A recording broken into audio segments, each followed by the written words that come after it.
אני בדרך לעבודה. רדיו ברקע. אני מקשיב. השדרן מסביר את השיר הצרפתי שהיה מקודם.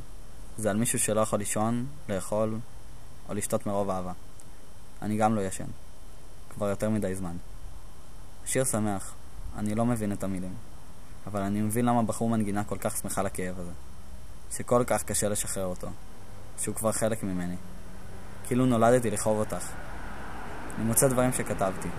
אפילו לא כל כך מזמן. ושכחתי שכתבתי אותם. אני קורא את עצמי לראשונה.